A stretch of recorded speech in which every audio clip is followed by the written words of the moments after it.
안녕하세요. 부동산 DJ 한정훈입니다. 자, 오늘은요, 제 동영상에 그 질문을 달아주셨던 분들의 그 질문 중에서 베스트를 뽑아서 여러분들한테 알려드리는 시간을 준비했습니다. 부동산 DJ 구독자가 가장 궁금해하는 부동산 관련 질문 베스트 6가지 질문 준비해봤습니다. 여러분들도 아마 해당이 되는 분들도 그리고 궁금하신 분들 여기 질문에 나오는 것들 아마 상당히 있을 겁니다. 한번 좀 집중해서 봐주시기 바랍니다. 자, 먼저 세미나요. 8월 14일 수요일 오후 2시입니다. 자, 올 하반기 이 가을 성수기죠. 가을 성수기에 전세가 매매가 계속 오르고 지금 집값이 상당히 많이 가을에는 오히려 정고점을 넘어갈 가능성이 크다. 제가 감히 이렇게 말씀을 드립니다. 그리고 전세가는 우리 불과 작년까지만 해도 전세난이 아니고 뭐예요? 전세가 너무 싸서 사람들이 그 세를 줬던 주인들이 그 세를 못 빼주는 이런 반환을 못 해주는 돈을 이런 상황에 처해 있다면 지금 오히려 전세난으로 이제 바뀌고 있죠. 그래서 올 하반기는 전세난과 매매가가 동반 상승하는 이런 지금 시기, 그리고 재개발 재개 물건들이 빠르게 소진이 되고 있는 이런 상황에서 어떻게 우리는 빨리 움직여야 됩니다. 그래서 24년 3분기 재개발 호재 지역을 집중 분석하는 그런 정말 중요한 시간 준비해 봤습니다. 많이들 오시면 아마 큰 도움이 되실 겁니다. 자, 첫 번째 우리 시청자분들이 많이 질문했던 게요. 자, 무주택자입니다. 집값이 오르고 있다는 기사가 연일 나오고 있는데 지금 사도 괜찮을까요? 이게 질문 내용입니다. 지금 사도 괜찮을까요? 무주택자, 일단 결론부터 말씀드리면요. 이 무주택자가 1주택자가 되는 거는 무조건 해야 됩니다. 무조건 1주택자가 돼야 돼요.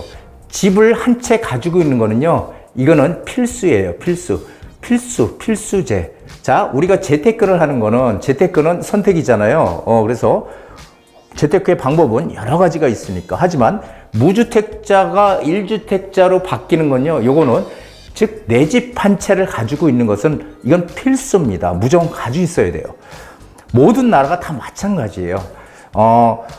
아무리 복지를 정말 철저하게 하는 스웨덴 같은 나라들도 무주택자의 비율이, 그러니까 유주택, 즉 주택 보급률이 아무리 많아도 70%를 넘지 못합니다.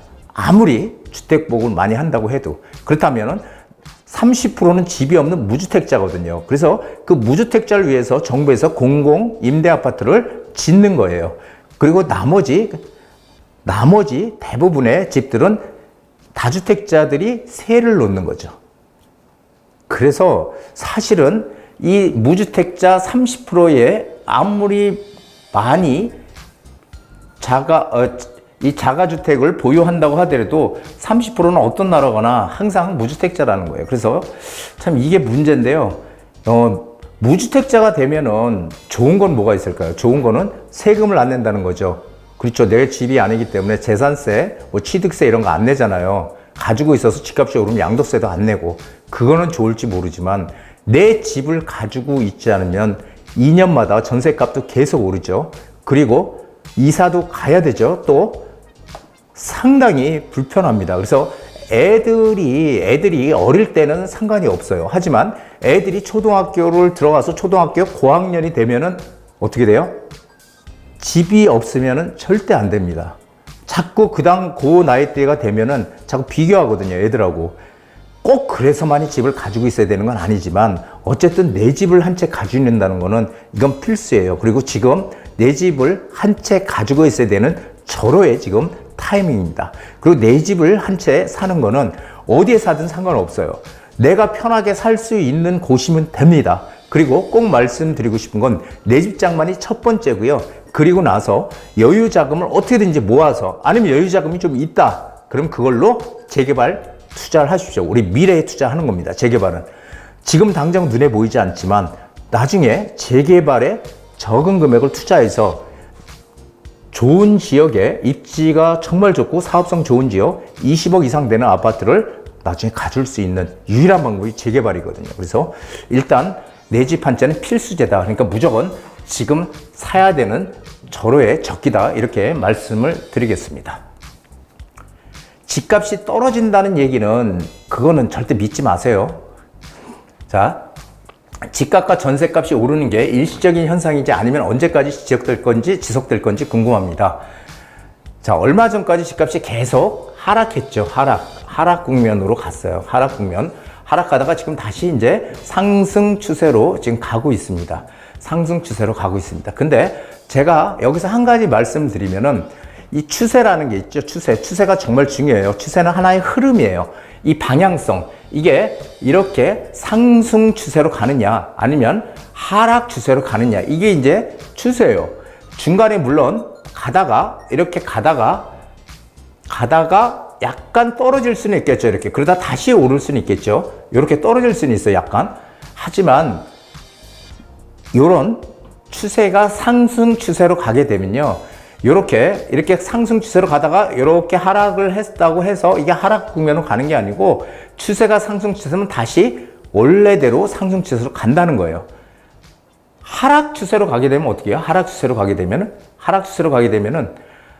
정부에서 또 가만 안 놔두죠. 그러면 부양책을 쓰면 다시 상승해요. 하락하다가 다시 이렇게 상승해. 하지만 또 원래의 추세대로 하락한다. 그래서 이 추세가 하나의 흐름이 되게 중요해요. 그래서 올해 1월 달에 제가 시장이 바닥을 찍고 지금 바로 이제 반등이 1월 달부터 변곡점이 생겼다, 이런 얘기를 많이 드렸는데, 그게 뭐냐면은 1월 달에 뭐 거래량이 늘어나서 이게 지금 서울의 거래량이 최소한 5, 6천 건 이상은 매달 돼야 되는데 이제 3천 건 되는데, 이게 뭔 지금 거래량이 늘어났다고 난리냐, 이게 아니고, 그게 거래량이 계속 이렇게 늘어나는 추세로 가느냐 아니면은 하락하는 추세로 가느냐, 이게 중요하다는 말씀이에요.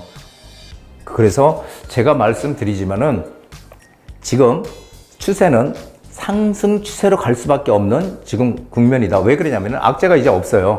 악재가 다 해소됐어. 뭐 PF 부실이니 뭐 역전세니 뭐 미분양, 이런 것들 우리 2년 전에 그 난리 났었죠. 뭐 전문가들 전부 다 그것 때문에 집값이 막 폭락할 것 같이 얘기를 했지만 그렇게 됐습니까? 절대 그렇게 안 됐죠.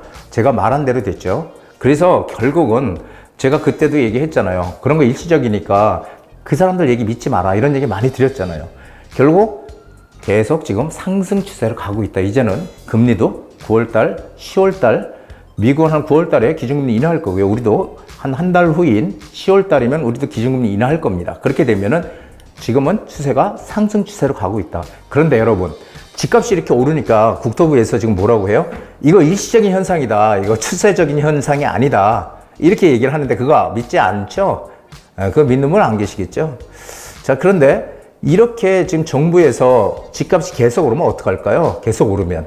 그러면은 규제를 하죠.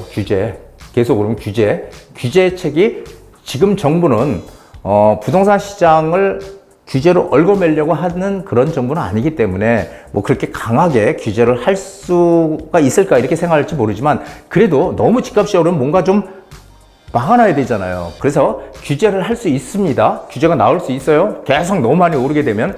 그렇게 되면 어떻게 돼요?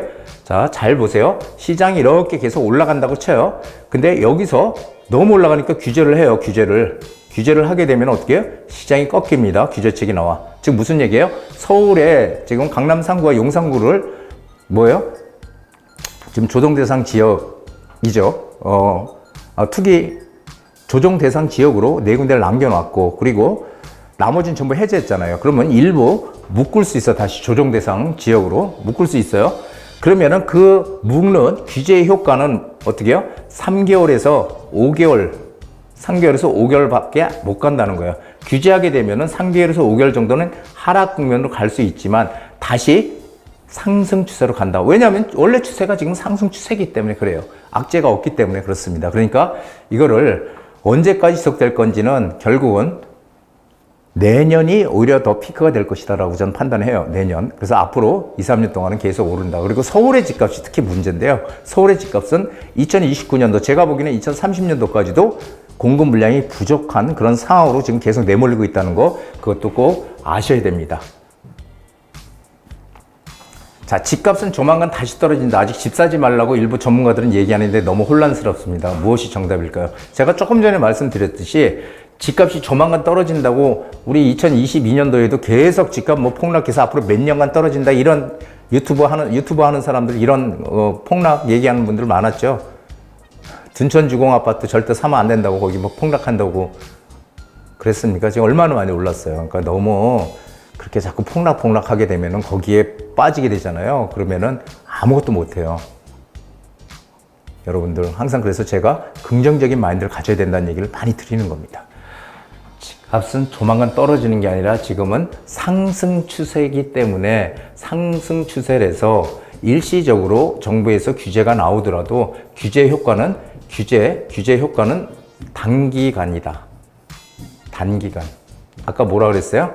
3개월에서 5개월. 물론 6개월도 갈 수 있겠죠. 하지만 대부분 3개월에서 5개월이면 끝난다. 그래서 다시 꺾였다가 상승 추세로 다시 움직인다는 겁니다. 그럼 이런 것들을 우리가 안다면, 규제가 나왔네? 시장이 꺾이겠네? 약간 꺾이겠네? 그럼 지금 가격이 조금 떨어지는 거 아니야? 빨리 사자! 이렇게 할 수도 있겠죠? 물론 쉽지는 않습니다.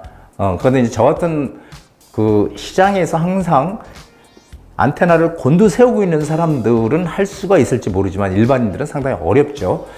자, 그래서 이거는, 떨어진다고 자꾸 얘기하는 거 여기에 혼란을 느끼지 마시고요. 지금은 오르는 시장이니까 저희 유튜브를 오랫동안 보신 분들은 아마 저를 믿고 움직이실 수 있을 겁니다. 제가 항상 똑같은 얘기를 해왔고 일관성 있게 얘기를 해왔지 뭐 집값이 떨어진다고 말을 바꾸거나 뭐 그런 적이 저는 없거든요. 그러니까 제 유튜브를 오래 보신 분들은 저를 신뢰하셔도 됩니다. 네 번째, 재개발은 시간이 너무 오래 걸려서 투자하면 안 되니까 기존에 아파트를 사라고 하는데 맞는 말인지 궁금하고 재개발에서 가장 중요하게 체크해야 되는 것 좀 알려주세요. 이렇게 했는데요.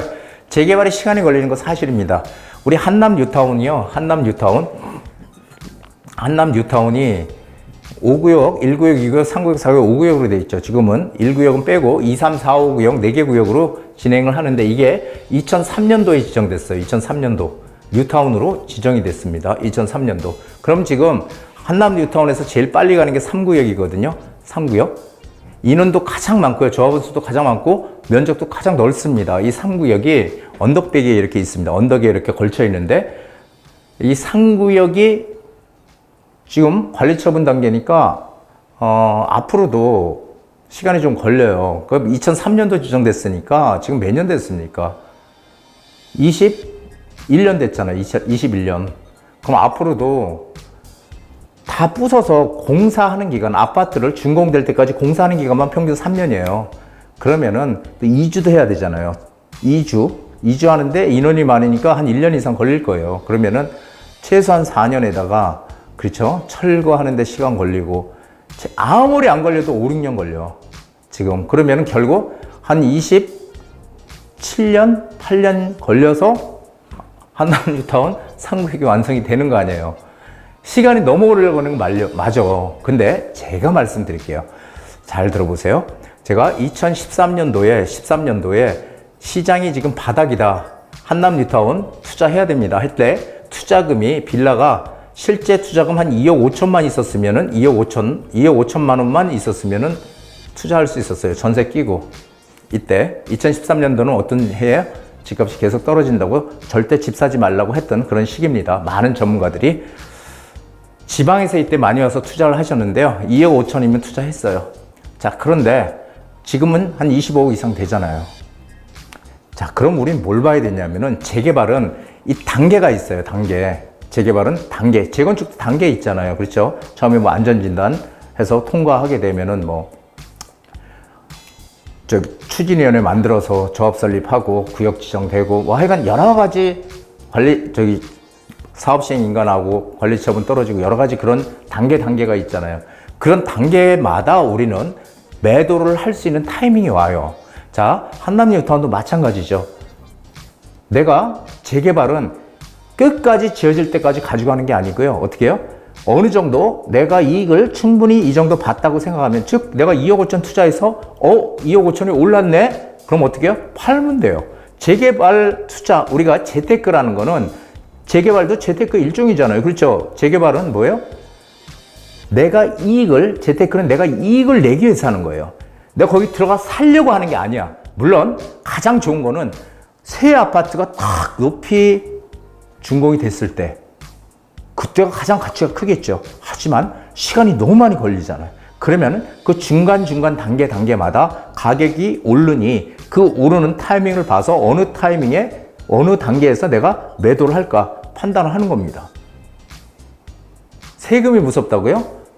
세금은요, 내가 이익이 나는 곳에서 세금을 내는 거예요.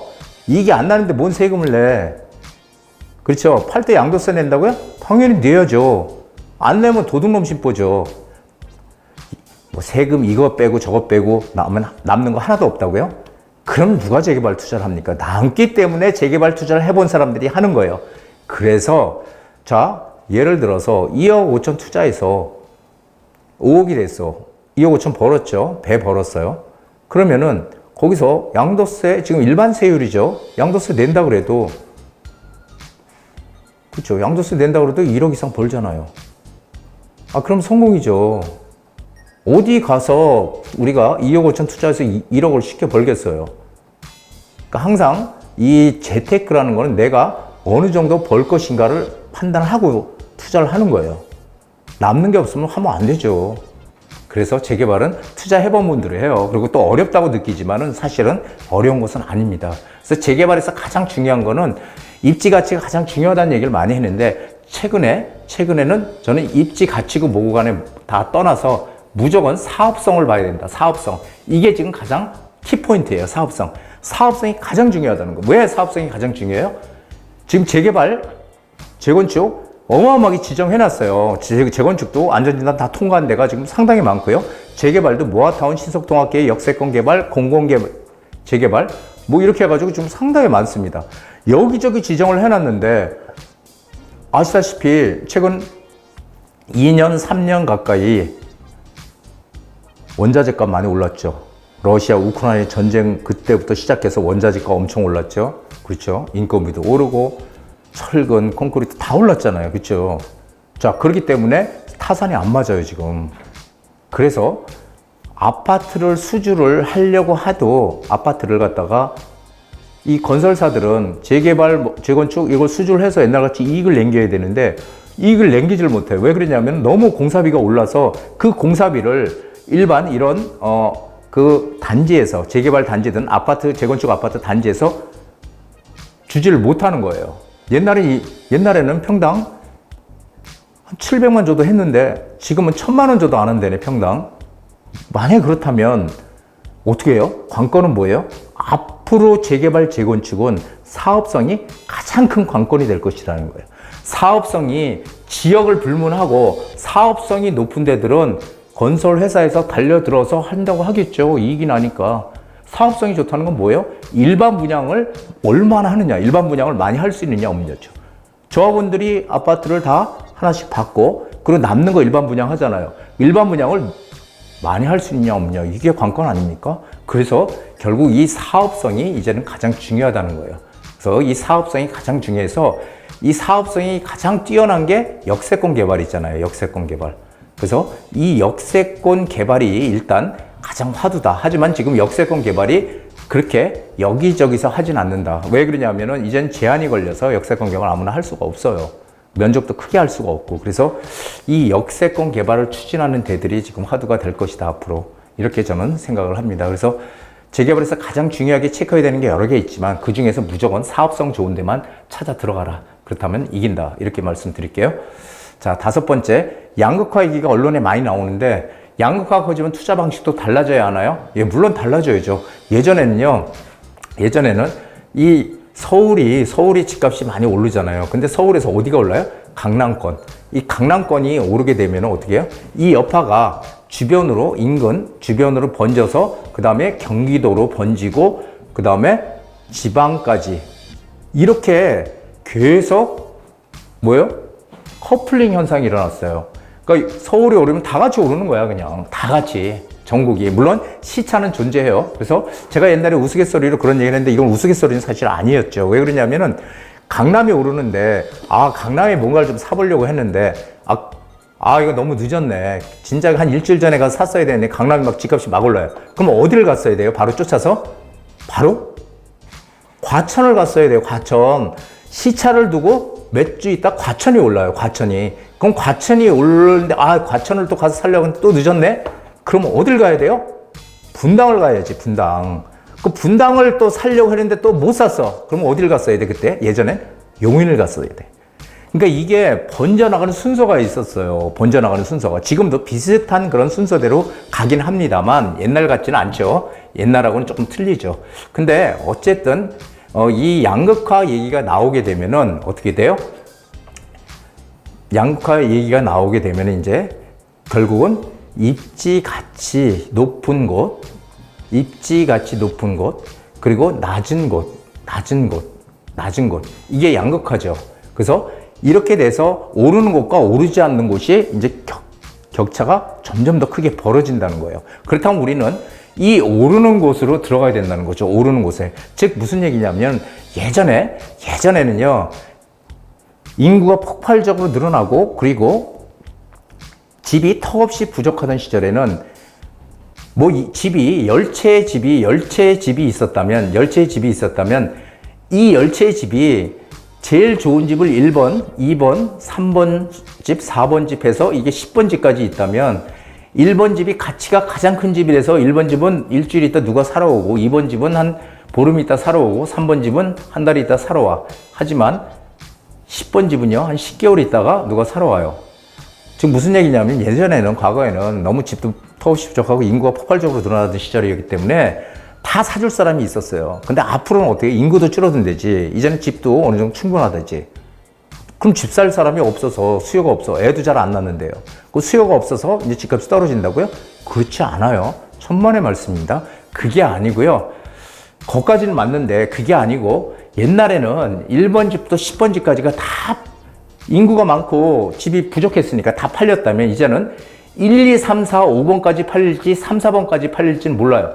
요 집들은 수요가 꾸준해서 이 집들은 팔릴 거예요. 하지만 이 뒤에 있는 집들, 4번부터 10번까지 있는 집들, 5번부터 10번까지 있는 집들은 살 사람이 없다는 겁니다. 그래서 양극화가 오히려 더 훨씬 커진다는 걸 얘기하는 거지 집 살 사람이 없는 것은 절대 아닙니다. 집 살 사람은 항상 존재한다는 거. 이것도 기억을 하십니다. 그럼 올해 어떻게 해요? 우리는 이렇게 사람들이 다 사줄 수 있는, 내 거를 사줄 수 있는, 내가 좋아하는 지역이 아니고 내 거를 사줄 수 있는 그런 지역으로 우린 들어가야 된다는 겁니다. 자, 앞으로 인구는 계속 줄어들어 집을 사줄 사람이 없어 집값은 장기적으로 하락할 거라는 얘기가 있는데 사실일까요? 제가 조금 전에 말씀드렸던 것 같은 맥락입니다. 인구가 줄어들어서 집을 사줄 사람이 없는 게 아니고 양극화가 커질 것이다라는 겁니다. 양극화가 더 극대화된다. 그래서 앞으로 시간이 가면 갈수록 우리 미래의 부동산 시장은 양극화에서 초양극화 시장으로 간다. 그래서 이 사람들이 선호하는 그런 집들은 가격이 계속 오르고 비싸질 거고요. 그렇지 않은 곳들은 가격이 떨어지는, 오히려 정체하거나 떨어지는 그런 양극화가 클 것이다라는 겁니다. 그리고 집값은 장기적으로 하락할 거다? 이것은 말이 안 되는 것이 인플레이션 아시죠? 물가가 오르고 물가가 올라서 돈의 가치가 떨어지는 거예요. 돈의 가치가 하락하는 겁니다. 이걸 인플레이션이라고 하는 거예요. 우리나라는 인플레이션만 겪었지 디플레이션이랑 겪어보지 못한 나라입니다. 전 세계적으로 마찬가지로 미국을 비롯한 전 세계적으로 어떤 특정한 1929년도 미국의 대공황 사태라든지 아니면 세계 2차 대전이라는 이런 특별한 상황들만 디플레이션이 생겼지 대부분의 국가도 다 인플레이션입니다. 그렇다면 인플레이션은 돈의 가치가 떨어지고 하는 거기 때문에 어떻게 해요? 물가가 올라가면서 돈의 가치가 하락하는 거잖아요. 그렇게 되면 이 인플레이션 시대에는 집값이 올라갈 수밖에 없는 거예요. 집값이. 왜? 이 주택이라는 것은 실물 자산이잖아요. 실물 자산. 우리 인플레이션을 방어하기 위해서 어디다 투자하라고 해요? 실물 자산에 투자라고 하잖아요. 실물 자산에. 실물 자산, 금, 골동품, 부동산 이런 게 실물 자산이잖아요.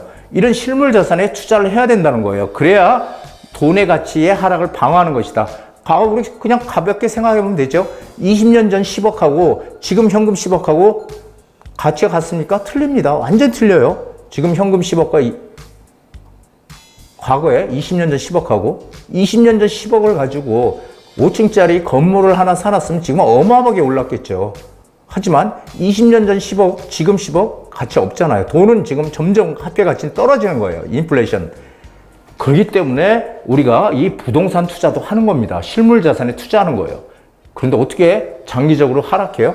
장기적으로 하락한다는 의미는 뭐예요? 물론 우리나라 전국을 놓고 보면 하락한다고 얘기할 수 있지만 이 지역에 따라서 양극화가 커지기 때문에 오른 지역은 계속 올라요. 그런 데들은 장기적으로 다 하락하는 게 아니고 하락하는 지역들은 어떻게 해요? 지방 같은 곳이 하락할 가능성이 상당히 큽니다. 얘기하면 긴데 좌우지간 그렇습니다. 그래서 장기적으로 하락한다 이건 말도 안 되는 얘기니까 믿지도 마시라. 단지 양극화가 커지기 때문에 우리는 어떻게 해요? 이 인플레이션이 계속 지속되는 한 우리는 부동산 자산에다가 투자를 해야 되는데 뭐 부동산 실물 자산이니까요. 실물 자산에 투자를 해야 되는데 금에 투자해도 됩니다. 해야 되는데 그런데 어떻게 해요? 그런데도 투자해 놓으면 계속 가격은 오를 것이다. 단 지역에 따라서 입지에 따라서 오르는 곳과 안 오르는 곳이 크게 앞으로는 양극화, 초양극화가 커질 것이다. 이렇게 생각을 하시면 정확할 걸로 확신을 합니다. 자, 이제 여기까지 하고요. 24년 3분기 재개발 호재 지역 집중 분석입니다. 여러분들 많이 오시면은 아마 여러분들 인생에 커다란 전환점이 되실 겁니다. 자, 타인이 팔 때 사고, 타인이 사고 싶을 때 팔아라. 이거 아까 제가 얘기했던 건데, 지난주에 유튜브 찍었을 때. 그러니까 남들이 사고 싶을 때, 남들이 살려고 할 때 팔고요. 남들이 팔려고 할 때 나는 사는 거죠. 그게 바로 뭐예요? 역발상 마인드입니다. 제가 누누이 말씀드린 메이어 로스차일드가 얘기했던 얘기죠. 상당히 우리가 되새겨 볼 만한 얘기입니다. 자, 오늘 우리 유튜브를 꾸준히 봐주시는 부동산 DJ의 구독자님들이 질문해 주셨던 핵심 질문들을 중점으로 여러분들에게 알려드릴 시간 준비해 봤습니다. 자, 오늘 여기까지입니다. 한정훈의 부동산 DJ에서는 여러분들의 고민을 기다립니다. 영상을 보시고 투자에 관심 있으신 분은 지금 바로 연락 주시기 바랍니다.